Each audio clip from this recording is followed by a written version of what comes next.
નમસ્કાર દર્શક મિત્રો, ગુરુ પૂર્ણિમાના દિવસે બેનિફિટ ન્યૂઝ પર એક નવી શ્રેણી શરૂ થઈ અને આ શ્રેણીનું નામ છે હરેશ ઝાલાને પત્રકાર હરેશ ઝાલા કોણે બનાવ્યો, કોણે ઘડ્યો, કોણે એને પત્રકાર બનવાની તાલીમ આપી. અને આના ઇન્ટ્રોડક્ટરી એપિસોડમાં અમે આપને જણાવ્યું કે હરેશ ઝાલાના મેન્ટર્સ કોણ છે. તો દર્શક મિત્રો, બેનિફિટ ન્યૂઝમાં આપનું સ્વાગત છે. હું છું હરેશ ઝાલા અને આજે આપણે વાત કરવા જઈ રહ્યા છીએ કે આ શરૂઆત કેવી રીતે થઈ. 1987ની વાત છે. પશ્ચિમી દેશોમાંથી ભારતમાં પણ એક હવા શરૂ થઈ હતી કે જેમાં ટીનેજર્સ તેમની ઉંમર પ્રમાણે જાતે કમાતા શરૂ થાય અને પોતાના ખર્ચા કાઢે. આવો જ કોઈ વાયરાના અસરમાં 1987ના ઓગસ્ટ સપ્ટેમ્બરમાં હું નોકરી શોધી રહ્યો હતો અને એ દરમિયાન સપ્ટેમ્બરના પ્રથમ સપ્તાહમાં વેસ્ટર્ન ટાઈમ્સમાં એક નાનકડી ટચુકડી જાહેરાત છપાઈ કે જેમાં લખ્યું હતું કે અમે પત્રકાર શોધી રહ્યા છીએ. બસ આ જાહેરાતે મને વેસ્ટર્ન ટાઈમ્સનો સંપર્ક કરવા માટે ઉત્સુક કર્યો અને સપ્ટેમ્બરના બીજા સપ્તાહમાં હું સંસ્કાર કેન્દ્ર પાલડીના સંસ્કાર કેન્દ્ર ખાતે આવેલી વેસ્ટર્ન ટાઈમ્સની ઓફિસમાં પહોંચી ગયો અને ત્યાં મારી પ્રથમ મુલાકાત થઈ વેસ્ટર્ન ટાઈમ્સના ફાઉન્ડર એડિટર શ્રી રામુભાઈ પટેલ સાથે, જે મારા પ્રથમ મેન્ટર હતા, જેમણે હરેશ ઝાલાને પત્રકાર હરેશ ઝાલા બનાવવાનું બીડું ઝડપ્યું. મારા સાથે ઔપચારિક મુલાકાત અને મારું જ્ઞાન છે કે નહીં, મારી ઈચ્છા છે કે નહીં, મને આવડત છે કે નહીં, એ જાણ્યા પછી જ્યારે એમને લાગ્યું કે હરેશ ઝાલામાં એપ્ટિટ્યૂડ છે, એટલે એમણે મને નોકરી આપવાની ચેલેન્જ લીધી. અને 21મી સપ્ટેમ્બરના સવારે 10:30 જ્યારે હું વેસ્ટર્ન ટાઈમ્સની ઓફિસે પહોંચ્યો તો મને એમ હતું કે મારે જઈ સીધા એડિટરને મળવાનું હશે, એમના પાસેથી મારે શું કામ કરવાનું એ સમજવાનું હશે.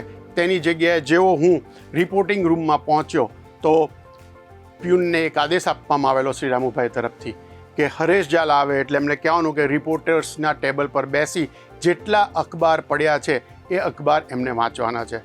મિત્રો, 1, 2 કે 3 અખબાર નહીં હતા, 27 જેટલા અખબારો હતા ત્યાં.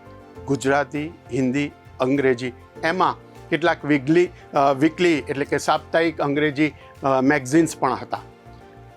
મને એમ કે 5-10 મિનિટમાં બધા જોઈ અને પછી મારે એડિટરને મળવાનું હશે, પણ ના, મને સૂચના એવી આપવામાં આવી હતી કે તમામ અખબારના તમામ સમાચાર, તંત્રી પેજ પર જે અગ્રલેખો છપાયા છે એ તમામ મારે વાંચવાના છે. અને મારો પ્રથમ દિવસ માત્ર આ અખબારોમાં વાંચવામાં ગયો. મને એમ હતું કે એક દિવસ માટે આ અખબાર વાંચવાના હશે, પરંતુ સાંજે આખા દિવસની કડી મહેનત પછી રામુભાઈ પટેલ જ્યારે ફ્રી થયા એટલે એમણે મને એમની ચેમ્બરમાં બોલાવ્યો. મને એમ હતું કે એવું કહેશે કે ભાઈ શું વાંચ્યું, શું કર્યું. તેની જગ્યાએ તેમણે મને સીધો પહેલો સવાલ કર્યો, ટેલિગ્રાફના અખબારની આજે હેડલાઇન શું છે? અને મારા મોતિયા મરી ગયા. કારણ કે દિવસભર તમે 27 અખબાર ગુજરાતી, હિન્દી, અંગ્રેજી વાંચ્યા હોય, એમાં ટાઈમ્સ ઓફ ઇન્ડિયા હોય, ઇન્ડિયન એક્સપ્રેસ હોય, ટેલિગ્રાફ હોય, હિન્દુસ્તાન ટાઈમ્સ હોય, એ સમયે પબ્લિશ થતા બિઝનેસ ડેઇલીઝ હોય, સાથે કરન્ટ્સ અને બ્લિટ્સ જેવા મેગઝિન્સ પણ હોય, ગુજરાતી અખબાર વાંચ્યા હોય, હિન્દી અખબાર વાંચ્યા હોય, અને તમને સીધો એવો સવાલ કરવામાં આવે કે ટેલિગ્રાફની હેડલાઇન શું છે. નસીબ જોગે મને સમાચાર પોલિટિકલ હતા એટલે યાદ હતા. ત્યાર પછી એમનો બીજો સવાલ આવ્યો કે ટાઈમ્સ ઓફ ઇન્ડિયાનો એડિટોરિયલ કયા વિષય ઉપર છે. પ્રથમ દિવસે મારી આ એક નાની પરીક્ષા એમણે લીધી એ સમજવા માટે કે મને સમાચારમાં સમજ પડે છે કે નહીં, હું સમાચાર વાંચી અને એની યોગ્યતા સમજું છું કે નહીં, કે કયા અખબારે કયા સમાચારને કેવી રીતે લીધા. અને એમને ક્યાંક એવું લાગ્યું કે ઓકે, આ છોકરામાં કંઈક તત્વ છે. એટલે એમણે કીધું, સારું, કાલે ફરી તમારે આ સમયે જ આવી જવાનું. મને એમ હતું કે બીજે દિવસે મને ફિલ્ડ રિપોર્ટિંગમાં મોકલશે, પણ નહીં. બીજે દિવસે આવ્યો તો એ જ ક્રમ શરૂ થયો. 27 અખબાર સામે પડ્યા હોય, તમારે આખો દિવસ એ અખબાર વાંચવાના. આ પ્રકારે પૂરા 2 મહિના સુધી એમણે મને તાલીમ આપી. અને આ 2 મહિના સુધી એમણે મારા પાસે કશું જ એક રિપોર્ટર તરીકે કશું જ લખાવ્યું નહીં હતું.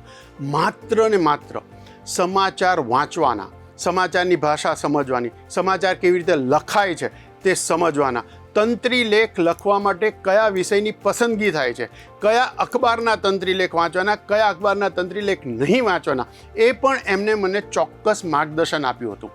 કેમ?